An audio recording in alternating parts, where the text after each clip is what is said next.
Shalom Bapak, Ibu, Saudara dan Saudari yang terkasih. Puji namanya bila mana kita diberi kesempatan untuk bersama-sama merenungkan kebenaran firman Tuhan di pagi hari ini.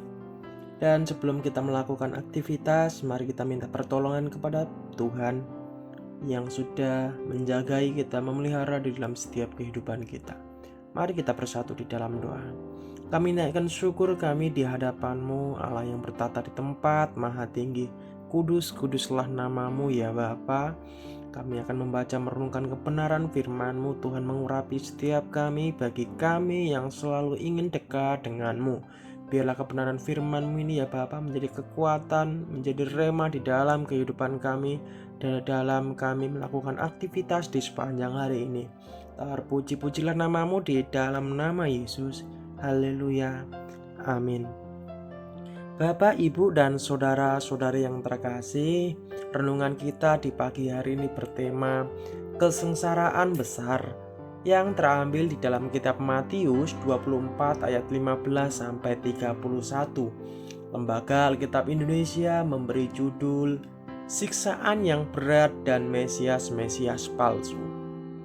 Jadi apabila kamu melihat pembinasa keji berdiri di tempat kudus, menurut firman yang disampaikan oleh Nabi Daniel, para pembaca hendaklah memperhatikannya.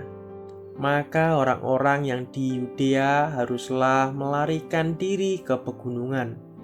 Orang yang sedang di peranginan di atas rumah, janganlah ia turun untuk mengambil barang-barang dari rumahnya. Dan orang yang sedang di ladang, janganlah ia kembali untuk mengambil pakaiannya. Celakalah ibu-ibu yang sedang hamil atau yang menyusui pada masa itu. Berdoalah supaya waktu kamu melarikan diri itu jangan jatuh pada musim dingin dan jangan pada hari Sabat. Sebab pada masa itu akan terjadi siksaan yang sangat dahsyat seperti yang belum pernah terjadi sejak awal dunia sampai sekarang, dan yang tidak akan terjadi lagi.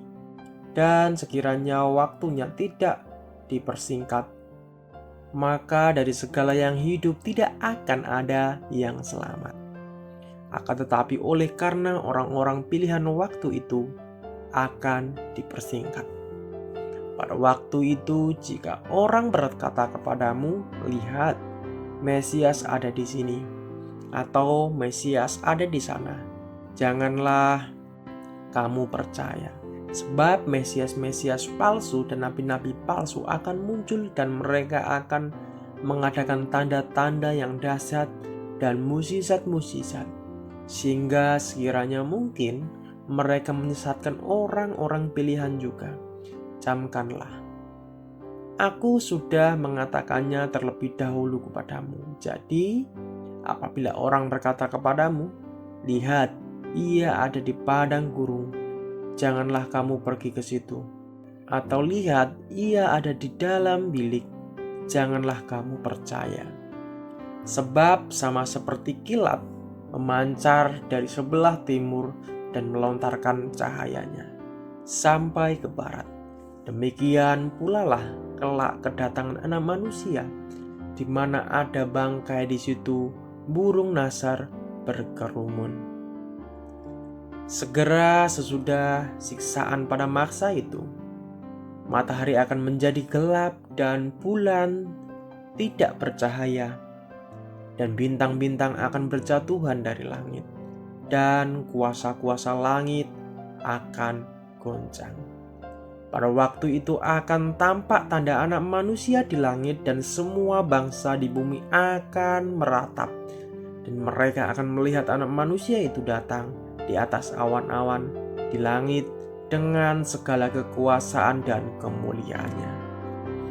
Dan ia akan menyuruh keluar malaikat-malaikatnya dengan meniup sangkakala yang dahsyat bunyinya, dan mereka akan mengumpulkan orang-orang pilihannya dari keempat penjuru bumi, dari ujung langit yang satu ke ujung langit yang lain.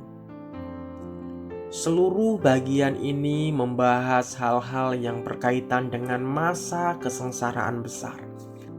Untuk mengetahui lebih banyak tentang hal itu, segera setelah masa kesengsaraan besar akan tampak tanda-tanda alam yang luar biasa sebagai peringatan bahwa Kristus akan segera datang. Di dalam Matius 24 ayat yang ke-30. Kedatangan Kristus ke bumi dengan kuasa dan kemuliaan besar tidak akan mengejutkan orang percaya dari masa kesengsaraan besar yang tangkap terhadap firman Allah dan mengamati terus tanda-tanda alam yang berkaitan dengan matahari, bulan, bintang-bintang, dan goncangannya kuasa-kuasa langit. Ayat ini mengisahkan Kristus yang akan datang di udara setelah masa kesengsaraan besar dan terjadinya tanda-tanda alam.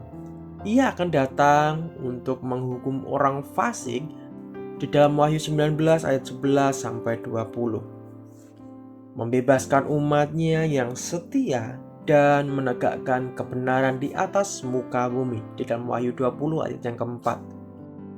Semua orang Kristen, baik yang masih hidup maupun telah mati, yang telah diambil dari bumi pada saat keangkatan gereja, akan datang kembali bersama Kristus pada kedatangannya dengan kuasa dan kemuliaannya.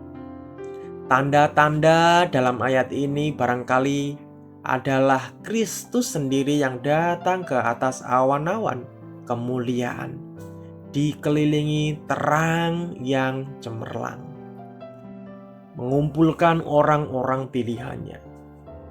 Waktu Kristus kembali ke bumi setelah kesengsaraan besar, maka peristiwa-peristiwa berikut akan terjadi.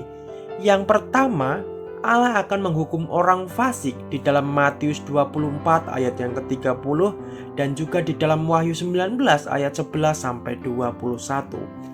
Antikristus di dalam Wahyu 19 ayat yang ke-20. Dan yang kedua, hukuman dan pemisahan orang di bumi yang masih hidup pada saat kedatangan Kristus. Amin. Mari kita bersatu di dalam doa. Kami sungguh memuji kebesaran-Mu ya Allah kami.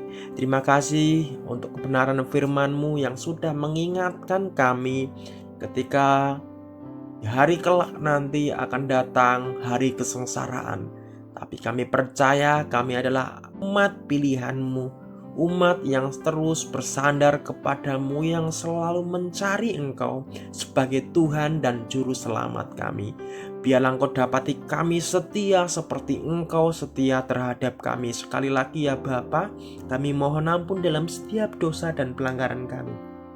Hanya di dalam nama Yesus kami berdoa mengucap syukur kepada Bapa di sorga. Haleluya. Amin. Shalom, selamat pagi, selamat beraktivitas. Tuhan Yesus memberkati kita semua.